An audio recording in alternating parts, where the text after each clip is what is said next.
Fala pessoal, boa tarde, já estamos no ar, podcast do Lulu. Hoje com um cara polêmico, um cara cristão, Valdecir Cremon. Tem muitas coisas para falar para você. Boa tarde, Luciano. Tudo bem? Graças a Deus. Falei alguma coisa errada ou esse é o Valdecir mesmo? Esse mais um pouco. Um cara verdadeiro e polêmico. Conservador. Maravilha! Então vamos começar já com isso, Cremon. Você sendo um cara conservador e polêmico, você já está no jornalismo há quanto tempo? Se Deus permitir estar vivo, dia 6 de junho do ano que vem, eu completo 50 anos na imprensa. 50 anos. 62 anos de idade, 50 anos dentro de rádios, jornais, revistas, televisão, internet. E nesses 50 anos já viu muita coisa boa e muita coisa ruim aí dentro. Mais ruim do que Mais boa ruim. dentro da área, dentro da profissão, muito mais coisas ruins do que boas. Então vamos falar de coisa ruim logo? Vamos? Essa é a atual visão política do Valdecir Cremon, que eu vi que o Valdecir Cremon, pra graça de Deus, tá com um canal aí que tá explodindo, né? Até que você quiser Graças falar o a nome do Deus. canal pra galera tá seguindo. Valdecir Cremon, jornalista no YouTube. Fala muito sobre essa visão política, né, atual que tá tendo agora, que dá até medo às vezes de falar, né? Sim. Mas você que é um cara que tá ali à frente e sabe do que fala, é um cara que investiga a situação, não é alguém que está jogando papo no ar, né? Nem balela, é um cara que realmente tem uma convicção daquilo que você está falando. Não é à toa que, se eu me foge a memória, nos últimos 30 dias o seu canal quase que explodiu aí, deu um avanço maravilhoso. Por quê? Porque não é nada de balela nem conversa fiada, tá certo? Sim, exatamente. Esse canal ele tem uma historinha. Eu criei esse canal há 13 anos e movimentei ele por 2 anos. Aí, devido a outras ocupações, eu me mudei da cidade onde eu residia, no interior de São Paulo. Me mudei lá para perto da Grande São Paulo, na região de Campinas. E lá eu abandonei. Não fui muito atrás e não tinha tempo. Uma questão de tempo mesmo, né? Eu fui dirigir o jornal O Liberal, do Grupo Liberal de Comunicação. Aliás, quero mandar um abraço, tenho certeza que vai nos assistir. O Fernando Giuliani, que é o atual diretor do jornal do Grupo Liberal. E lá eu deixei o canal de lado. Aí passei só postagens esporádicas e nada assim específico. E nas redes sociais, você já deve estar sentindo isso, você está completando 1 ano, né? Com o podcast, você está sentindo que você tem um público específico. Certo. Ele é um público definido. Não é um público que é aleatório, que uma hora quer receita de bolo, outra hora quer política, outra hora quer futebol. Não. Ele é um público específico. Né? O público de saúde assiste só canais de saúde. Gente de receita de bolo só vai atrás de receita de bolo e de política igualmente. Agora, numa reconfiguração da minha carreira, já chegando num patamar de não querer mais patrão, para ser bem verdade, você disse para eu falar a verdade, eu vou dizer a verdade, de não querer mais ser chefe de nada e de ninguém, eu vou completar, se Deus quiser, né, 28 anos desses 50 de carreira como editor-chefe, 28 anos cuidando de equipes. E, sinceramente, para falar a verdade, enche o saco. É difícil demais. Nessa época agora, já foi difícil, mas agora é muito difícil. Agora é quase impossível. Gestores de equipes hoje morrem, no mínimo, do coração, quando não ficam doidos. E eu não estou candidato a nenhum desses. Mas você fala que é por causa das pessoas ou de muita informação ao mesmo tempo? Olha, é uma receita gigante. As pessoas estão mimizentas, sabe? Está muito feridinha, né? Tá muito, Pode falar nada que já se nada. dói. Criaram leis e regras de tudo quanto é jeito. Olha aí o deputado Nicolas Ferreira, ontem falei com a assessoria dele para ver se consigo uma entrevista na próxima semana, multado em 30 mil reais, porque chamou um homem de ele. Absurdo, eu vi, absurdo. ridículo. No ambiente de trabalho não está diferente. No ambiente de trabalho não está diferente. Você não pode falar nada. Nada. E chefe, se não fala, prevarica. Ele não faz jus ao seu salário. Não faz jus à sua profissão. Ao encargo. Uma punição. Fala, pronto. Tá prejudicado. Pelo bem e pelo mal. É. Se ele elogiar, ele está assediando. Se ele cobrar, aí então o pau quebra. Né? E isso é com tudo. Com homem, com mulher, com jovem, com idoso. Se você falar, então... Não vou poder chamar o cachorro de cachorro mais. Não vai, você vai ter que latir para ele, porque se você falar em língua portuguesa e em língua humana, você está desafiando o cachorro. Entendeu? Mais ou menos isso. Se você dirige uma palavra que a pessoa não entenda o que você está falando, é assédio moral. Ela precisa entender o que você está falando na linguagem dela e não na sua. Está totalmente errado. Está totalmente errado. Isso está totalmente invertido. Então, nessa nova reconfiguração da minha carreira, investindo mais no futuro do meu filho Pedro, que você conhece bem, Pedro vai ser um empresário. Eu sei que essa gravação vai ficar para sempre e eu já estou profetizando. Amém. Agora mesmo, o Pedro vai ser um empresário de sucesso. O Pedro vai ser um camarada que vão olhar para ele com respeito. Pode acreditar nisso, pode escrever. E a Tereza, né, minha esposa, que é uma lutadora, uma valente. Eu preciso até me cuidar para falar aqui, porque eu me emociono dessa pessoa.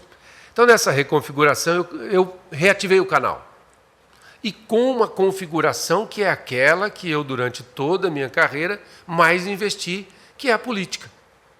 Eu trabalhei 9 anos no Congresso Nacional, em Brasília, como assessor parlamentar de um deputado, adquiri lá uma grande experiência. Trabalhei, antes disso, no Palácio dos Bandeirantes, em São Paulo, na época do ex-governador Luiz Antônio Fleury Filho, de quem eu tenho um grande respeito. Trabalhei com deputados estaduais, trabalhei em 4 prefeituras, sempre como assessor de imprensa. Fui assessor de 2 câmaras municipais e de mais de 10 entidades do comércio, da indústria e do agro. Como minha última passagem aqui por empresa foi no Canal do Boi, como editor-chefe no Canal do Boi, diretor de jornalismo do Grupo SBA, Sistema Brasileiro do Agronegócio, eu consegui, graças a Deus, reviver conhecimentos do agronegócio. Então, eu acoplei as duas coisas, tanto a política quanto o agro. Mas no meu canal, como eu disse anteriormente, os canais eles precisam ser específicos. Não adianta você misturar, porque você vai ter um público prejudicado. Então, eu deixei o agronegócio com outro canal, que é de uns companheiros de Brasília e do Rio de Janeiro, que chama-se Fator Político BR. Apesar desse nome, esse canal tem um público já criado para um programa chamado Fator Agro. Ele é um programa dominical, ao estilo do Globo Rural, claro que não com todo aquele tratamento, aquela pompa, né? Ele é um programa humilde, mas ele tem crescido bastante. Tem ido bem. Então eu tenho no meu canal política, economia, sociedade nacional de um modo geral, sem entrar em comportamento. E o fator agro dentro do fator político BR. Porque não tem ninguém para apresentar de sexta-feira, eles me deixaram apresentar um programa à noite de sexta-feira no Fator Político BR sobre política, e eu tive a alegria de entrevistar o José Carlos Bernardi, um dos grandes jornalistas desse país, conservador, sério, honesto, vida limpa, ficha limpa, nunca se corrompeu, e que me deu a honra de sexta-feira eu consegui colocar quase 4.000 pessoas simultaneamente num horário de 7h30 da noite de sexta-feira. Mas você conseguiu colocar mais gente que um tal ladrão aí colocou nas entrevistas. Ele não passa de 600 pessoas, são 600 que eles mandam. Quando paga. São obrigados, né? O pão com mortadela, né? E eu tenho, então, no meu canal agora, você falou de crescimento, só para complementar, o canal, quando eu tinha ele desativado, quando eu parei, ele tinha 600 inscritos, que não recebiam nenhuma notificação, não tinha postagem alguma, estava perdido. Ele foi reativado há 70 dias. E ele está chegando nessa semana, graças a Deus, em 5.000 inscritos. É um número muito bom, pequeno, não tenha dúvida, eu não sou nenhum fanista, não sou nenhum enganado, né? Mas para quem saiu de 600 para quase 5.000 já agora, eu vou fechar a semana com 5.000, em nome de Jesus, já está bom demais. Com bastante interação, interatividade, pessoas comentam, pessoas conversam, criticam o que eu falo, e eu sou um democrata nessa questão, e está indo bem. No Fator Político BR, que é um canal que cresce 1.000 inscritos por dia, é, segundo o Google, um dos canais que mais cresce no ambiente de política, na editoria de política no país. 1.000 por dia. Por causa da seriedade, né? Amanhã à tarde eu tenho uma entrevista com uma deputada, Daniela Reinhardt, do Rio Grande do Sul. Vai entrar na sexta-feira. Sexta-feira eu tenho o Coronel Tadeu, ex-deputado federal, que já está confirmada a entrevista com ele. Tem o grande advogado Luiz Cláudio Caivano, que hoje é um advogado assim respeitadíssimo.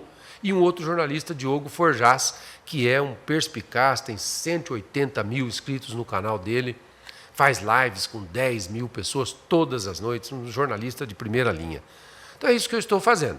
Minha carreira foi convertida em ações independentes. Independentes. Sem necessidade, eu vou falar uma linguagem comum, de bater cartão, sabe? De assinar memorando, de atender a regimentos, a regulamentos, a nunca ver o seu trabalho reconhecido. Poucas vezes, você falou das coisas, vamos falar de coisas boas, coisas ruins. Coisa ruim, Luciano. Eu vou até fazer um alerta para você. Você vai prosseguir com esse podcast aqui, ele vai crescer para um canal no YouTube, como você já lançou, você vai ter sua emissora, vai ter importância nisso também. Não espere reconhecimento patronal. Não espere. Você vai ter um público fiel, que vai te encontrar na rua, vai te reconhecer, vai te presentear, vai mandar um superchat para você, vai mandar um pix, vai ajudar a sustentar os seus projetos, vai tocar você adiante aí, mas nunca espere nada de patrões. Eles vão ser sempre sanguessugas na sua vida. Infelizmente, eu chego aos 50 anos de carreira tendo a absoluta certeza de que a grande maioria, eu poderia pensar aqui no máximo 5 nomes, se for o caso eu falo 5 nomes, dos que não me sugaram, dos que não foram atrás daquilo que eu faria, daquilo que eu teria coragem de fazer e continuo tendo, sem ganhar nada. Em 50 anos é quase nada, né? Bom, não é nada. É nada. Para quem passou, eu passei, graças a Deus, falo com muito orgulho, por 2 grandes emissoras de televisão. Passei por 3 jornais de grande porte, 1 de médio porte, revistas de grande porte, trabalhei com grandes nomes. Eu posso citar para você Celso Pelosi, não sei se esse nome vai ser conhecido do público, mas um dos maiores produtores de televisão da história da televisão. Um homem oculto, um homem de trás das câmeras. Sabe, eu trabalhei com Luiz Malavolta. Luiz Malavolta, um dos maiores editores de jornal impresso do país. Eu faço questão de honrá-lo aqui. Trabalhei com Paulo Cabral, Folha de São Paulo, Luiz Malavolta, Folha de São Paulo, Luiz César Rey, do Luiz Carlos Rey, do Jornal Diário da Região de São José do Rio Preto. Trabalhei com Arthur Trevisoni, no jornal O Liberal de Americana. Trabalhei com Delvino Nunes, nomes gigantes do jornalismo brasileiro, ocultos. Você nunca ouviu falar. Eu tenho certeza que esses nomes você talvez não conheça, o público talvez não conheça. São pessoas ocultas, pessoas que trabalham nos bastidores para fazer a imprensa que vai para a tela, o jornal que vai para a banca, o rádio que a gente ouve, a internet que a gente tem atualizada o tempo todo. São homens de valor. Então, talvez não passaria aqui mais de alguns, hein? Nenhum desses patrões, tá? Nenhum desses aqui. Todos colegas de trabalho. Daria para colocar Grayson de Mello, Roberto Lofrano, mais alguns grandes colegas, Andréa Mesquita, Sônia Neves, colocar gente boa mesmo com quem eu trabalhei. Mas de patrões, Luciano, eu tenho toda a tristeza em dizer. Então eu cheguei num momento da minha vida, você disse que eu poderia falar o que eu quisesse, né? Então eu estou falando o que eu quero. Eu cheguei num momento da minha vida de rejeitar propostas. Eu rejeitei propostas. Uma proposta de um grande canal de internet, há 2 semanas, né? Além do salário, que é uma miséria, né? É uma miséria o que eles oferecem, o cargo já não me satisfaz profissionalmente. Dá mais aquela gana, né? Eu posso falar com tranquilidade. Eu tive convites de emissoras de Bauru, no interior de São Paulo, eu tenho um convite de uma emissora de Florianópolis, eu tenho um convite de um grande jornal de Londrina, no Paraná. Eu poderia ir agora, nesse momento, poderia voltar para a Americana, na região de Campinas, onde eu fiz, graças a Deus, um grande número de amigos e de empresas poderia trabalhar, mas não quero. Não quero. Esse passo sozinho. Não quero. Esse passo vai ser sozinho, esse vai ser um passo construído. Mas está indo, né? Está indo. Está em número de inscritos. E o número de inscritos já está crescendo. Agora mesmo, nossa vinda para cá, eu acessei e vi. Não é só inscrito. Eu acompanho, às vezes você manda para mim dar uma olhadinha. Além dos inscritos, as visualizações. Sim, visualizações. Um número muito bom. Muito expressivo. Interação, gente que comenta o que eu comentei, que me dá informação, que enriquece meu conhecimento, que critica, que não gosta. E o legal, Cremon, que eu vejo, eu sou um cara, por eu estar também agora com esse projeto do podcast, eu não paro em uma informação só. Eu vejo a sua e eu procuro ver. Cara, e realmente, tipo assim, o que eu acho legal é a verdade. Porque você procura ali, você vê no... o que o irmão tá falando, eu quero isso aqui, ó. Exatamente. Entendeu? Você vai lá e acho que é por isso que está crescendo bastante, por essa veracidade. O Augusto Nunes, que é da Revista Oeste agora, né, era Jovem Pan, ele deu uma declaração sexta-feira ou quinta-feira da semana passada de que a gente precisa... É um grande jornalista. Foi Veja, Isto É, foi Globo, foi Record, cara de nome respeitadíssimo.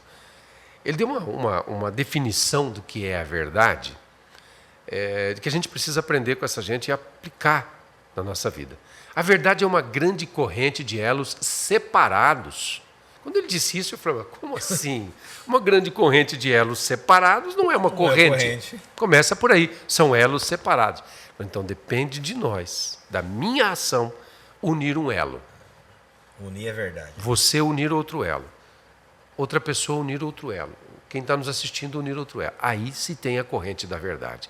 E nós no Brasil, agora entrando na política de verdade, nós deixamos que outros fizessem as nossas correntes. Outros ligassem os nossos elos. Nós nos acostumamos a sentar à frente da televisão de segunda a sábado, às 8 horas da noite, e ouvir aquele Boa Noite do Cid Moreira, como se aquilo fosse um hino nacional da verdade. E tudo que se dissesse após aquele Boa Noite, até o último momento daquele jornal, era só verdade. Nós compramos aquilo. Nós não pegamos o nosso elo para fazer a nossa corrente. Nós deixamos que outros pegassem.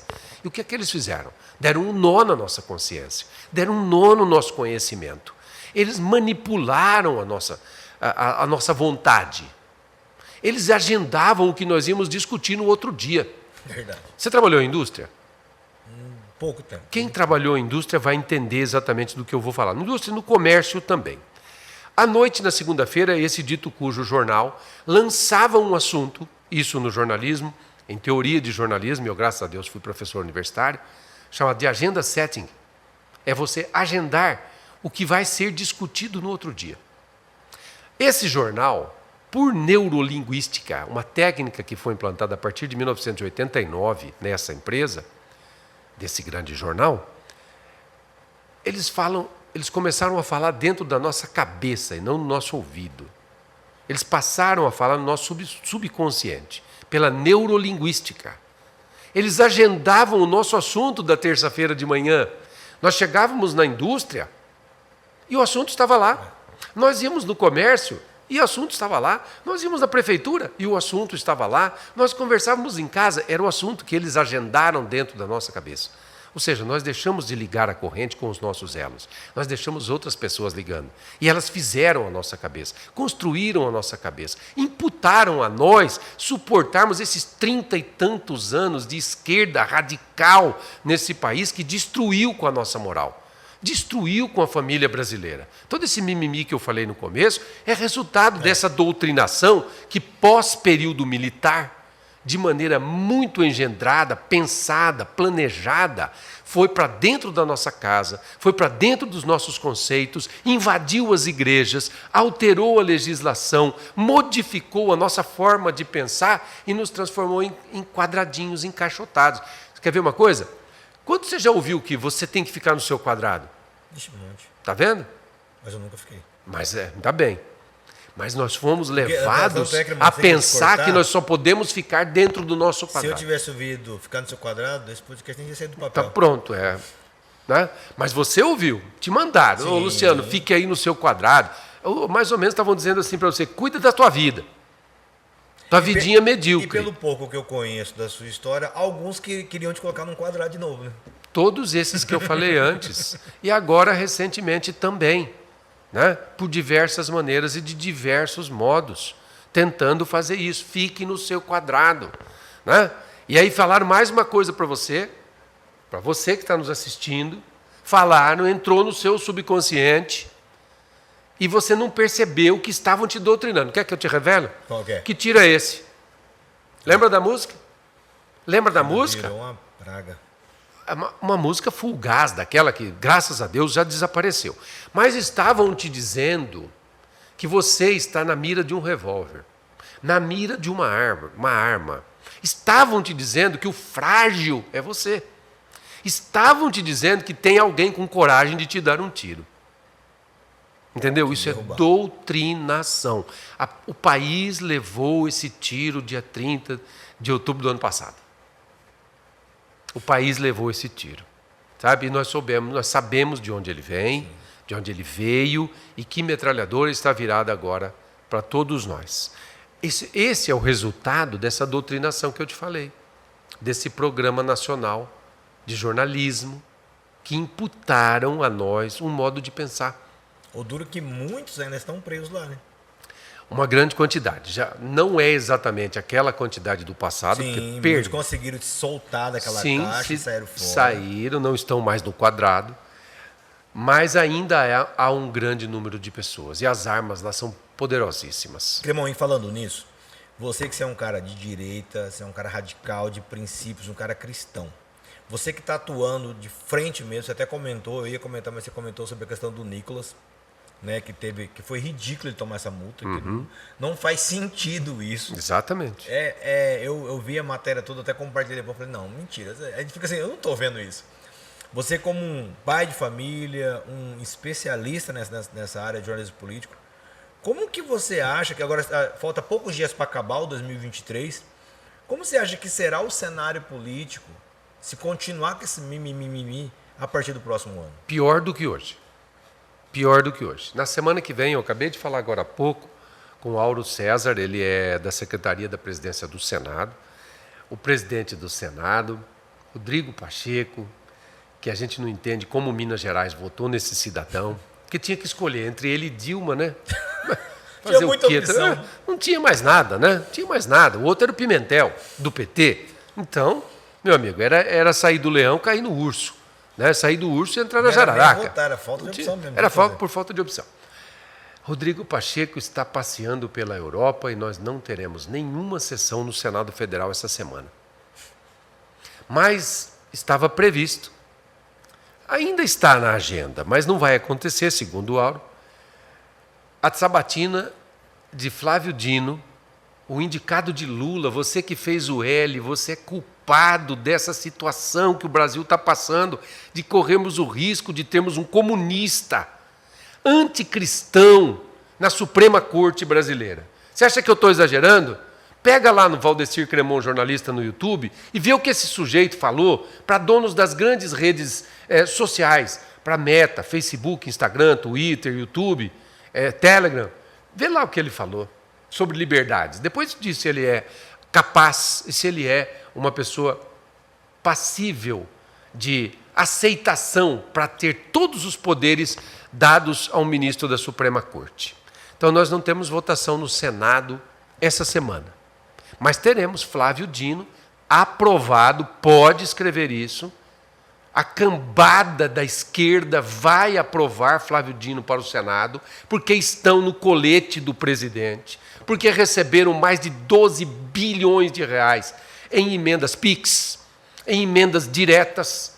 Hoje isso é um levantamento no Poder 360, um dos grandes sites de notícia hoje que existe no Brasil, fora dessas outras porcariadas que a gente vê por aí, saiu que Lula liberou 29,6% mais emendas que Bolsonaro.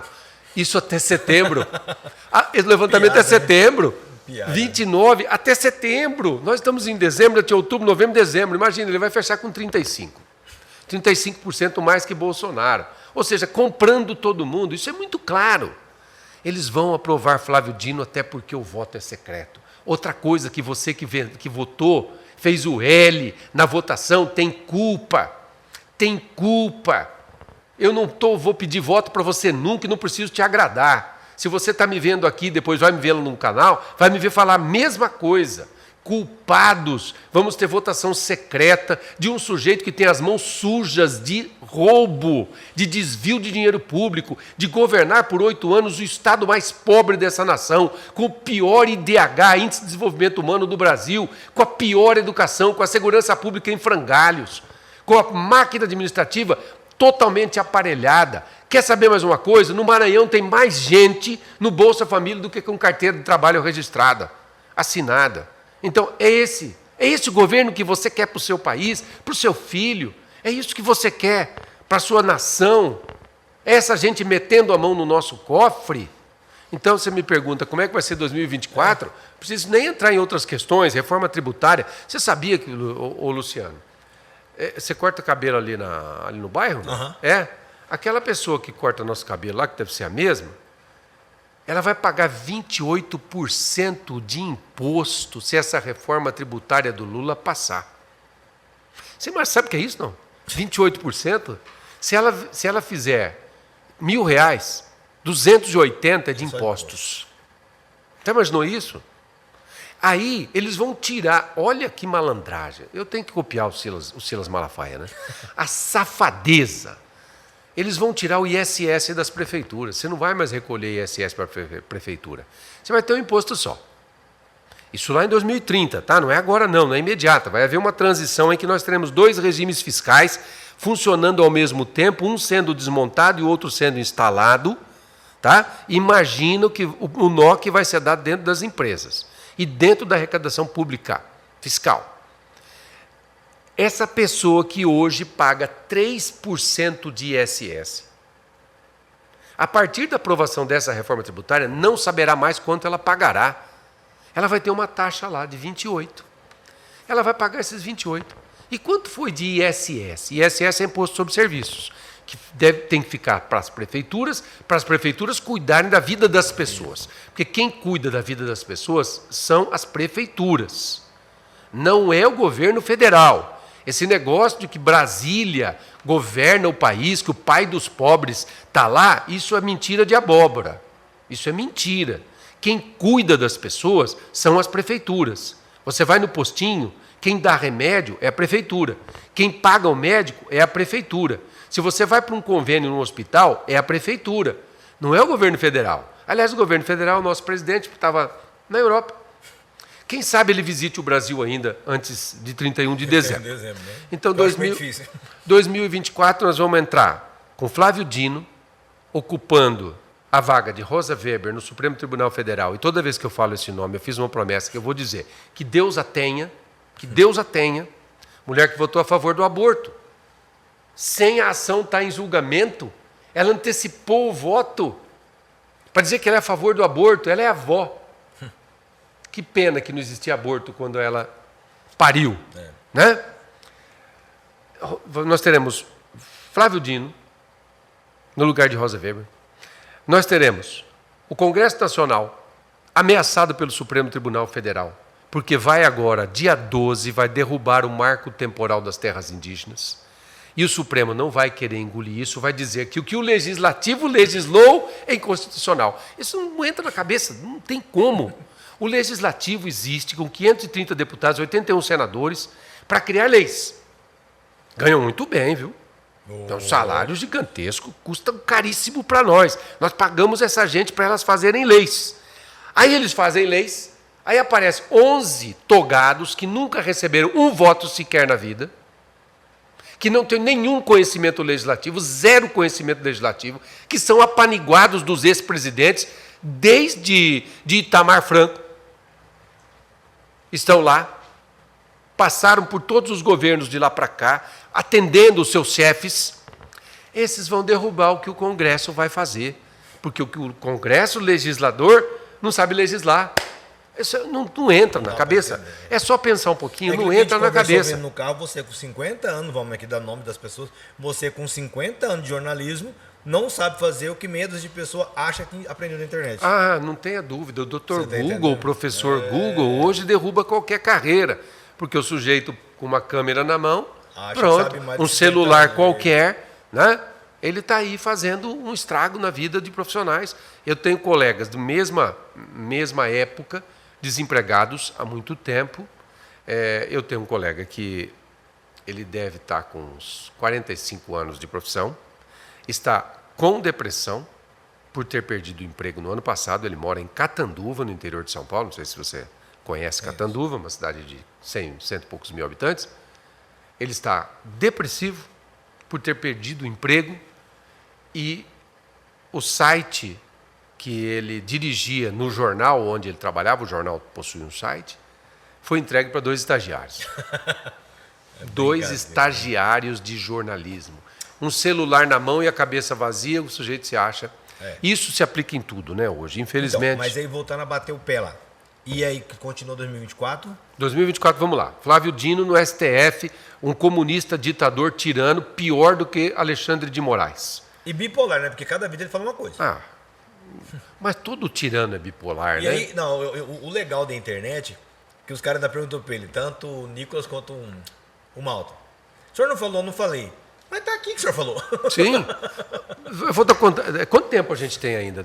Quanto tempo? Tem, pode falar. Tem um tempinho. Em 2015, Flávio Dino era a favor do voto impresso. Totalmente a favor do voto impresso.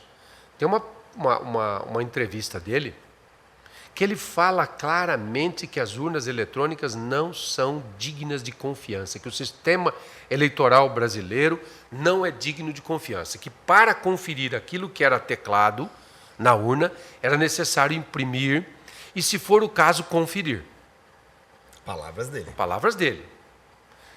Jair Messias Bolsonaro, em 2012, entrou com um projeto que foi aprovado para que as urnas tivessem acoplada uma impressora e que ela, de uma maneira inviolável, coberta por uma redoma de vidro, imprimisse, o voto fosse visto pelo eleitor e caísse numa urna fechada, sem ninguém botar a mão, sem ninguém ter acesso àquilo. Dilma Rousseff vetou, o Congresso derrubou o veto, Dilma não aplicou, o TSE alegou que não tinha dinheiro, que isso foi questionado na época. O Supremo Tribunal Federal entrou em cima, derrubou a lei. Olha que barbaridade. Isso é uma barbaridade. O Congresso Nacional voltou com a questão agora no governo de Jair Bolsonaro, com outras propostas, inclusive do senador Jorge Seife, de Santa Catarina. O Congresso aprovou, o Senado foi lá, o Supremo foi lá dentro. Luiz Roberto Barroso invadiu o Congresso Nacional e pressionou, ameaçou líderes de partidos. E eles votaram contra, para não instituir no Brasil o voto impresso. Está aí. Tivemos a eleição do ano passado, com 60 milhões de fantasmas votando no atual presidente, porque só pode ser onde é que estão essas pessoas. Elas não vão à live. A live, o melhor resultado que ela teve foi 3 mil e poucas pessoas, simultaneamente. Depois, 24 horas, ela tem 4 mil visualizações. Ó, isso aí é meu canalzinho, pobrezinho. Michuruca tem. Não preciso ser presidente, nem ter o bem pago. Marcos Uchoa, jornalista ali, ex-global, ganhando 30 mil reais por mês para fazer aquilo uma vez por semana. Né? Na eleição passada, tudo foi denunciado daquilo que se via como bárbaro, como absurdo. E quem denunciou foi punido. A denúncia não foi verificada. Você podia nem falar, na verdade. Eu não me esqueço do Radiolão. Não sei se você acompanhou esse escândalo. Radiolão foi o seguinte, eu vou resumir porque a história é muito comprida. O TSE faz a divisão de tempo, junto com os TRS, os Tribunais Regionais Eleitorais, para que cada candidatura, na sua coligação, tenha tempos definidos de utilização da propaganda eleitoral obrigatória no rádio e na televisão. Os partidos recebem uma planilha, que é feita via computador, com o tempo de cada veiculação e a quantidade da veiculação. Quantas vezes o anúncio do candidato vai veicular em cada estado, em cada emissora. As emissoras do Nordeste não receberam essas planilhas do TSE. O candidato vitorioso tinha uma quantidade assim de veiculações, o derrotado, que teve 58 milhões de votos, tinha um tanto assim. E nem isso foi para o ar. Nem isso foi para o ar. O PL, por meio de deputados e do presidente Valdemar da Costa Neto, foi à Justiça Eleitoral denunciar que havia ocorrido o maior escândalo da propaganda eleitoral da história da República. Não é um escândalozinho, não, é um escândalo de um candidato ter sido alijado do seu direito de fazer propaganda, Jair Bolsonaro, favorecendo completamente seu adversário, no segundo turno. As rádios declararam, há documentos disso, de que não receberam e-mails, de que não receberam as planilhas, que não receberam as gravações. Donos de rádio prestaram depoimento. Sabe o que aconteceu? Alexandre de Moraes multou o PL de Jair Bolsonaro em 22 milhões de reais. 22, te lembra o quê? Era o número, né? Do Bolsonaro, né? 22. Simbolicamente, tirando sarro na cara dessas pessoas. Não, então, nós nação, né? Porque foi vergonhoso. É verdade. Nós temos uma justiça eleitoral aparelhada para a esquerda, nós temos um TSE, que é um puxadinho do STF. Dos 7 ministros do TSE, 3 são do STF. Você acha que aquilo que eles votam no TSE, eles revertem quando eles votam no Supremo? De jeito nenhum. Isso é um aparelhamento descarado. Quem fez isso não tem a menor noção de equanimidade, de equilíbrio. Não tem. E Cremon, a gente vê assim que é tão feio o que aconteceu que se expandiu por 7 de setembro. Expandiu para O todas. último 7 de setembro foi vergonhoso. E foi mais uma vez a prova. Cadê os 60 milhões de fantasmas? Quando eu falo nosso, eu tenho orgulho de bater no peito, porque eu faço parte dos que votou nele, no Bolsonaro. Os nossos estavam ano passado. E cadê os dele? E ainda vieram dizer que estava tendo lá, se eu estiver enganado, o senhor que é mais aprimorado nessa área, que ele poderia ser inelegível porque ele articulou para o ano passado ter todo mundo lá. Meu Deus. Foi provado. Bolsonaro fez a solenidade oficial, saiu dali, na esplanada dos ministérios, foi para outra localidade, lá é tudo muito grande, não sei se você conhece Brasília, é tudo muito extenso, muito grande. Lá do outro lado havia um caminhão de som, contratado pelo PL, não contratado pelo Palácio. Lá não tinha funcionários públicos, não tinha segurança do Exército que acompanha o presidente, tinha segurança particular, só a segurança dele, da Polícia Federal, que é obrigatória, e segurança particular do PL. Não usou forças públicas, não usou servidor público, não usou carro de som, não usou nada. O público foi o mesmo. Isso ninguém vai poder mentir. Agora, como é que você consegue tirar do presidente que é candidato que ele seja candidato? Como é que você tira do candidato que ele seja presidente? Ou você vai proibir ele de participar da solenidade de comemoração da independência? Você vai proibir ele de participar de um comício que é regulamentado pela legislação? Acontece que rasgaram a Constituição, eles não vão rasgar o regulamento eleitoral do país. Nós temos hoje 10 constituições nesse Brasil. São 10 ministros. Com Flávio Dino nós teremos 11 constituições. Fazem o que querem, pintam e bordam do jeito que querem. Na campanha eleitoral foi exatamente isso aí. Vimos no 7 de setembro, palavras de Roberto Mota, um dos grandes comentaristas da Jovem Pan, escritor, ex-secretário de Segurança Pública do Rio de Janeiro, professor universitário, um homem viajado, trabalhou em grandes, para você ter uma ideia, trabalhou na maior petrolífera dos Estados Unidos por 11 anos. Não preciso falar mais nada do currículo desse cara. Ele foi a Copacabana no 7 de setembro do ano passado, mora no Rio de Janeiro. Ele deu esse depoimento recentemente de que nunca, em nenhum Réveillon, em nenhuma parada gay, em nenhum evento se viu tanta gente como no 7 de setembro de 2022. Em Brasília, José Maria Trindade, que é o jornalista da Jovem Pan, muito experiente, mora em Brasília há décadas. Berenice Leite, que é minha colega hoje no Fator Político BR, gravaram, filmaram, ela estava na Jovem Pan nessa época, gravaram, filmaram, mostraram a quantidade imensa, tem imagens que não acabam mais por aí, em todo lado, de milhões de pessoas em Brasília. Aí você vem para o 7 de setembro de 2023. Um sujeito que não merece classificação e uma mulher abanando e jogando beijinho para paredes de concreto. Sem ninguém. E depois, para terminar, falando com o jabuticabeira, que é uma piada, é uma palhaçada. Mas aí está, por isso que eu disse, eu vou concluir agora, por isso que eu disse, onde é que estão os 60 milhões de fantasmas que votaram? Votaram, está lá na urna. Né? Está lá na urna, votaram. São 60 milhões de fantasmas. Não existe outra classificação para fazer, porque eles não aparecem mais. Esses dias vi uma manifestação que foi do PCO, Partido da Causa Operária, um partido radicalíssimo, para você ter uma ideia, eles vendem camisetas do Hamas, em São Paulo. Eles não apoiam Lula. Não apoiam Lula. Eles são tão radicais que nem o Lula eles apoiam. Sabe quantas pessoas tinham na manifestação deles? Contado pela Folha de São Paulo, que não, tem hora que não merece nenhum crédito. 130 pessoas. Nossa. 130. Foi feita uma manifestação dentro de uma universidade recentemente agora, nem os alunos foram. Então, meu amigo. Então, Não dá pra entender. como é que a gente... Bolsonaro foi a Natal, foi ao Rio Grande do Norte, foi a Paraíba, Ele foi no jogo foi de a futebol Alagoas, esses dias, nem conseguiu entrar no estádio. foi a Alagoas, redutos petistas, redutos vermelhos, a área cubana do Brasil, a área comunista do Brasil.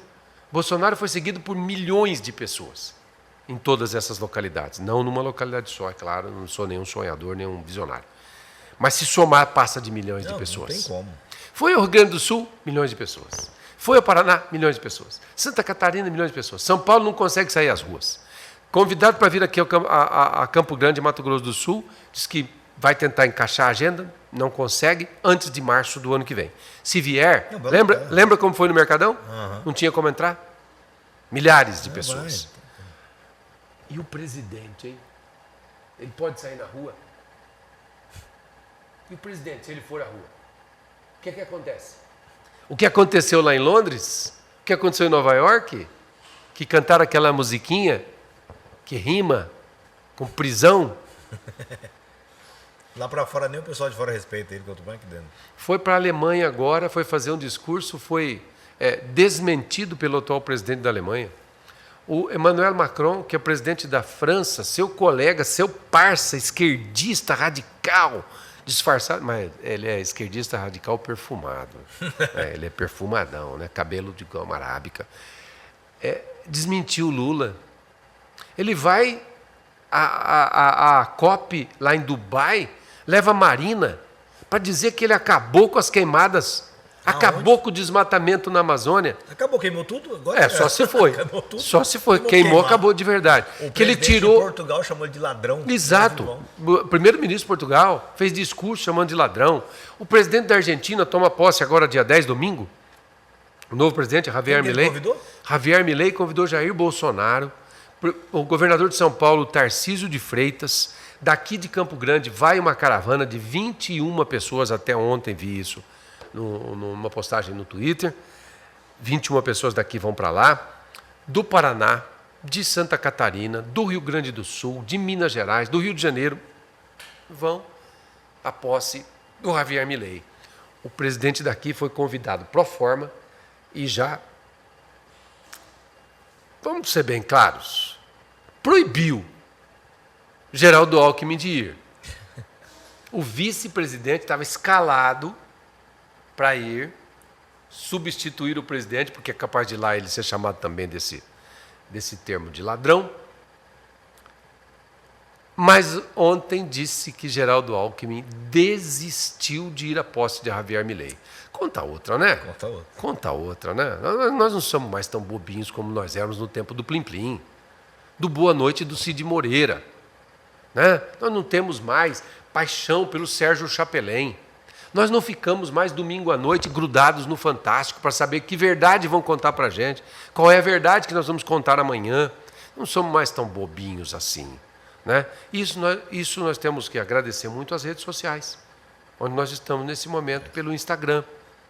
Colocaram várias verdades para a gente se debater, na verdade, e entender e buscar onde é a fonte da verdade. Aí você começa a entender por que eles querem calar as redes sociais, porque eles querem tirar o seu podcast do ar, porque eles querem calar meu canal, porque eles já calaram Rodrigo Constantino, já calaram o Paulo Figueiredo, já calaram o Alan, já prenderam 3, 4, prenderam, tiraram, desmonetizaram o Monark recentemente, pressionaram a Jovem Pan, desmonetizaram a Jovem Pan do YouTube. Derrubaram 3 do Nicolas, eu acho.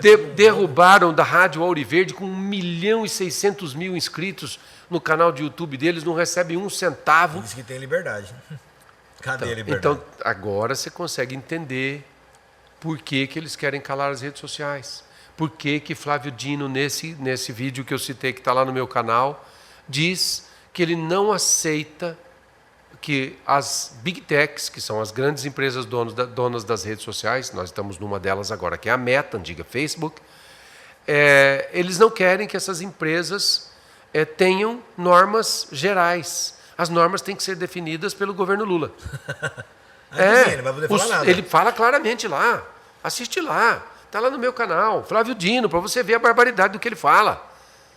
Que não é para que os termos técnicos das empresas de comunicação digital sejam aplicados no Brasil de maneira igual, de maneira igualitária. Não, quem vai definir esses termos é o ministério dele. O ministério dele que sumiu com as imagens do 8 de janeiro. E o STF não fez nada. Onde é que o senhor estava, Alexandre de Moraes, no dia 8 de janeiro? Também estava numa sacada assistindo tudo acontecer? O que o senhor fez quando o Flávio Dino acabou com as imagens? O que o senhor fez quando o senhor mandou e ele não obedeceu para entregar as imagens? O senhor manda prender todo mundo? O senhor ontem votou mais uma vez pela inelegibilidade do Bolsonaro? Por que com o Flávio Dino o senhor é tão manso? É o consórcio, o Poder Judiciário e o Poder Executivo? O governo hoje no Brasil não são mais a função dos 3 poderes? São só 2? Executivo, não, Judiciário e Executivo? É assim que funciona a República agora? Desde quando? A Constituição de 88 não vale mais? Temos que ressuscitar Ulisses Guimarães? Temos que buscar Rui Barbosa para mostrar para o senhor o que é república? Ou nós devemos sair todos às ruas? Domingo agora tem uma grande manifestação nas grandes capitais, inclusive em Campo Grande, contra as arbitrariedades do Poder Judiciário. O senhor quer ver o povo na rua? O senhor vai ver. O senhor é tão poderoso para mandar prender, vai ter que prender milhões de pessoas. Pode já requisitar o Maracanã, o Morumbi, pode requisitar aqui o Morenão, o Guanandizão, em Campo Grande. Pode requisitar tudo isso porque o senhor vai ter muito trabalho para prender muita gente. Se o senhor disser que isso é ilegal, o senhor vai ter que prender, por exemplo, o desembargador Sebastião Coelho. O senhor vai ter que prender o Nicolas, o Gustavo Gayer, o Magno Malta, o Silas Malafaia. O senhor vai ter que prender uma dezena de artistas que não fez o L. O senhor vai ter que prender comunicadores, tipo Augusto Nunes, como Adalberto Piotto. O senhor vai ter que prender toda essa gente. Então o senhor fica sozinho no poder. O senhor fica sozinho comandando esse país. É isso que o senhor quer? O senhor precisa ser mais claro. Precisa ser mais claro. Luciano, você me pergunta como vai ser 2024? Eu quero mudar a pergunta. Eu temo pelo futuro desse país. Eu temo pelo futuro desse país. Temo mesmo. Vou contar uma história rapidamente. Em 1976, eu tinha 14 anos de idade. Eu apresentei um comício de um cidadão chamado André Franco Montoro. Já ouviu falar? Não. Deputado, senador, ministro, governador do estado de São Paulo, autor de leis que estão aí até hoje, tipo a Carteira de Trabalho e Previdência Social, foi instituída por legislação desse camarada. Franco Montoro. André Franco Montoro. Pesquise, você que está assistindo, pesquise a história desse camarada. Nasceu pobre, viveu pobre, morreu pobre. Político a vida inteira. Não roubou ninguém. Não roubou ninguém. Em 1976, eu apresentei um comício. Em 1976, Luciano, nós estávamos no meio do período da ditadura militar no país. Metade. Ele começou em 64 e terminou em 81. Está vendo? Nós estávamos no top, na força do poder. Tinha saído o AI-5, para você ter uma ideia. O ato institucional número 5. André Franco Montoro, na Praça Central em Birigui, Praça Doutor Gamaliel, todo mundo chama Praça Doutor Gama, aproximadamente 10, 12, 15 mil pessoas à minha frente, eu sobre uma carreta de caminhão, tendo do meu lado Orestes Quercia, André Franco Montoro, Antônio Tidei de Lima, Luiz Antônio Fleury Filho, Roque Barbieri, gente grande do estado de São Paulo, gente importante do estado de São Paulo, que morreram pobre, hein? Esses todos que eu estou falando aqui, não tem ficha suja de mensalão e petrolão, não. Nunca fizeram L, nunca vestiram vermelho. André Franco Montoro disse lá, nós estávamos no meio da ditadura militar, olha o risco que esse homem correu. O voto, aquele tempo o voto era 15 de novembro. Só tínhamos uma eleição, não tínhamos 2 turnos. Era uma eleição só, era voto no papel. O voto do dia 15 de novembro é importante. Olha, você não vai ver Bolsonaro falando. O voto do dia 15 de novembro é importante para a garantia da nossa liberdade. Nós estávamos no período militar, mas estávamos com liberdade falando da nossa liberdade. Aí nós evoluímos, né? Passamos para a urna eletrônica. Veio a Constituição de 88. Houve a abertura democrática em 85. Passamos pelo desastre de José Sarney. Passamos pela morte de Tancredo Neves.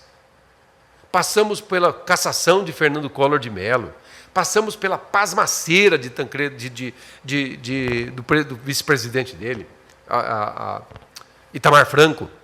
Passamos pela tragédia que foi Fernando Henrique Cardoso para esse país. Só fez uma coisa boa, que foi o Plano Real.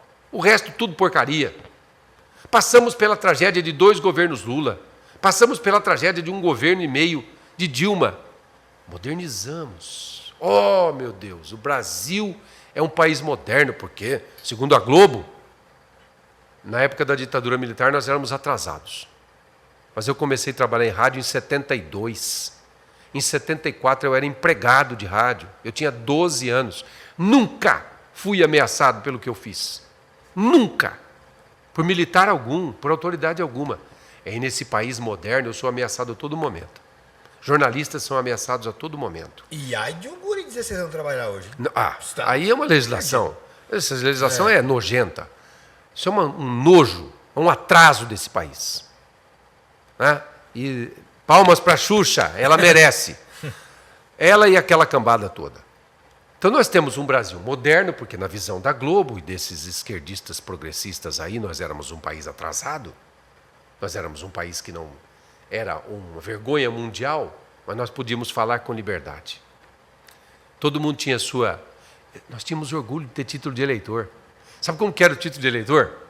O título de eleitor era uma cartela de papel assim, como carteira de vacinação. Aí vinha um carimbo. E tinha lá um quadradinho, batia um carimbo, você votava, batia um carimbo ali, colocava a data, e uma pessoa assinava.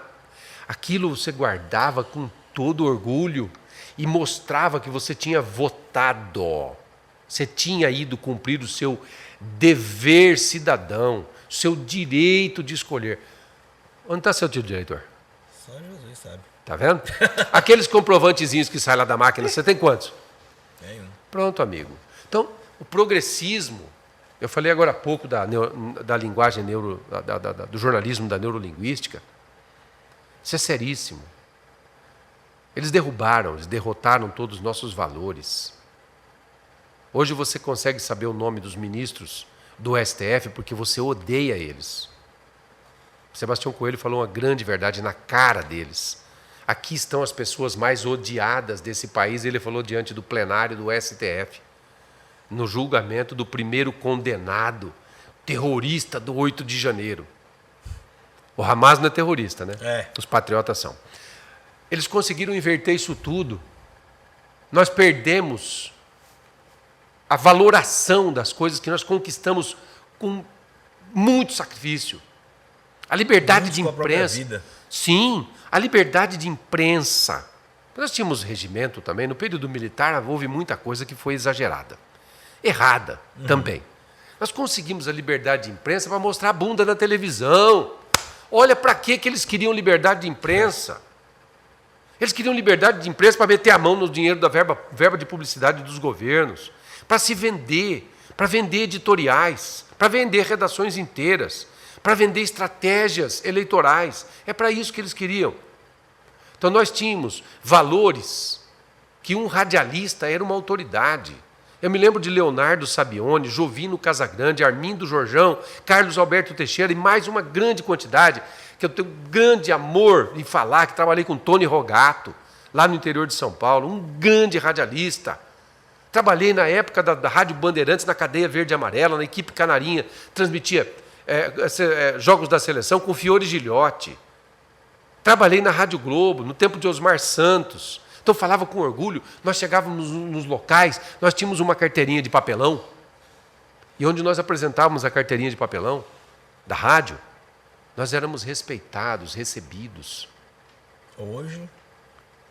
As empresas e não os radialistas e os jornalistas, acabaram com a moral da nossa profissão, se vendendo ao poder, se vendendo a partir dos progressistas que falaram para a gente, nesse jornal que eu citei agora há pouco, que liberdade de imprensa era sexo às 8 horas da noite, era sexo gay na novela às 8 horas da noite.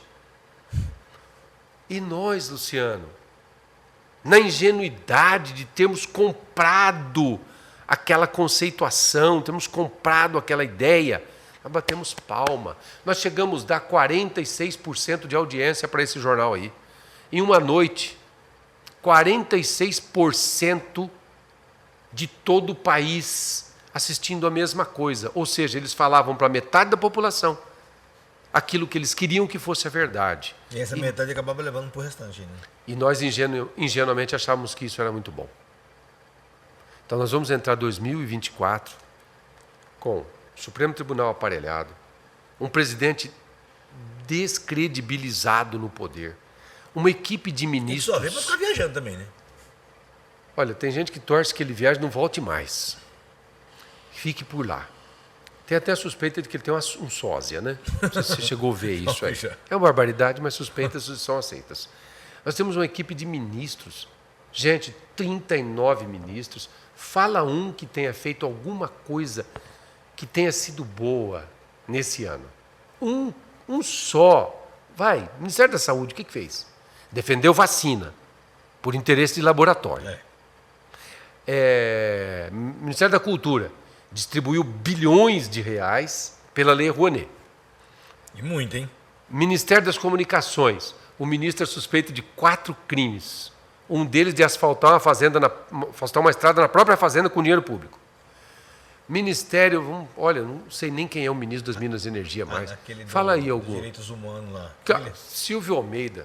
Meu Deus do céu. O homem só está lá porque ele é negro, não tem mais nada. O currículo dele é lindo, mas internamente é vazio, é oco. Deu para ver ele essa semana, o que ele fez na Comissão de Direitos Humanos. Tanto o Nico, tu mostrou fotos dele lá com a mulher lá do traficante. E ele negando. Com o cara do Hamas, com o outro lá que era bandido traficante, o cara que era líder do Comando Vermelho. Pronto. E ele falou assim, nunca tive. Mas aqui tá você aqui. Ele, Pronto. Vamos lá. Outro ministro do Trabalho. O que fez, hein? Nem deu trabalho. Não fez nada. Vou abrir um assunto aqui dentro da questão do Ministério do Trabalho. Você sabe que o IBGE foi mudado, né? O IBGE passou por uma grande adulteração, nem alteração, nos últimos tempos. Assumiu lá um ex-candidato a prefeito de Campinas, que já perdeu 2 eleições. Um vermelho radical esquerdista, daqueles mais progressistas possível. E a primeira coisa que ele fez foi mudar a metodologia de cálculo do desemprego. Mesma coisa que Lula fez no segundo mandato. Lembra quando eles propagaram para todo lado que o Brasil vivia entre um grupo seleto, minúsculo de países, o pleno emprego? Que havia necessidade de trazer gente de outros países para trabalhar aqui? Você não lembra disso? Não, foi lá.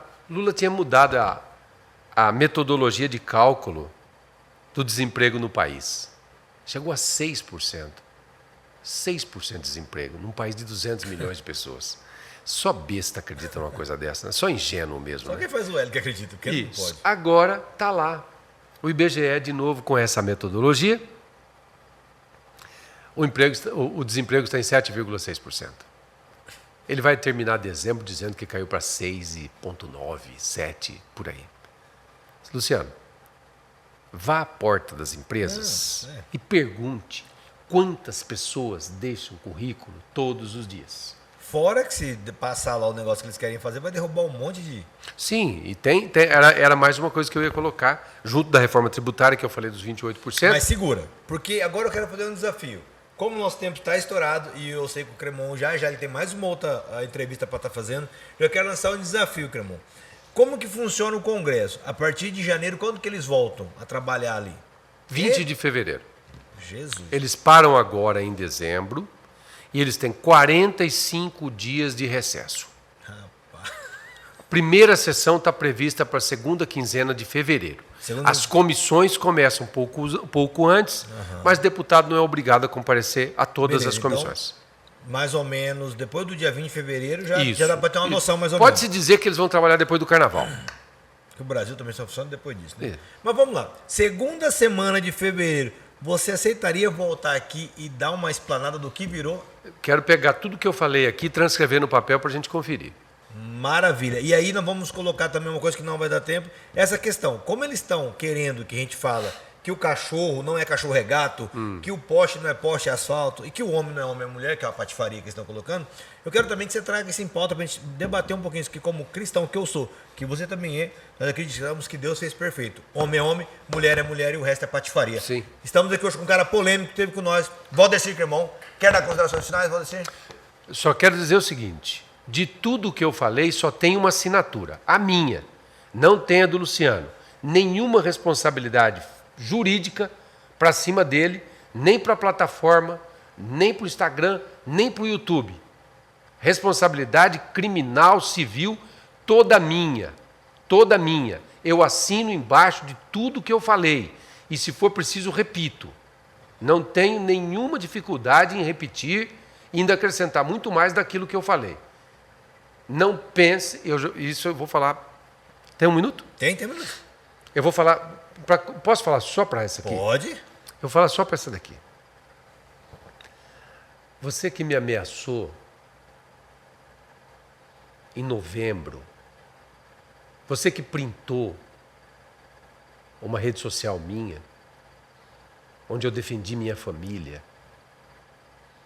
e disse que deita quem mexer com a minha família, eu te desafio a vir com o print pessoalmente. E não por redes sociais. Pessoalmente. Se você tem a coragem de assinar embaixo de tudo que você faz, seu jornalistazinho de merda, vem pra cá. Vem debater profissionalismo comigo. Vem debater comigo. Vamos colocar os diplomas em cima da mesa. Vamos colocar o conhecimento e a coragem em cima da mesa. Eu assino tudo o que eu falo. E você? Você assina? Eu até acerto aqui com o Luciano e nós fazemos aqui no podcast. Também tem lá no meu canal. Se você não quiser nem aqui nem lá, vamos para o seu. Não tem problema nenhum. Aí você vai ver o que é defesa de família. Aí você vai ver o que é defesa de nome, de carreira. Aí você vai saber o que é verdade, o que é moral, o que é respeito humano. Mas eu vou finalizar dizendo que eu não acredito que você aceite. Covarde. Como eu falei para vocês, ele é polêmico, ele é verdadeiro, ele é cristão. Valdecir Cremon, um abraço, tá lançado. Segunda semana de fevereiro, ele estará conosco, colocando tudo a verdade de volta. Um abraço, gente. Até mais.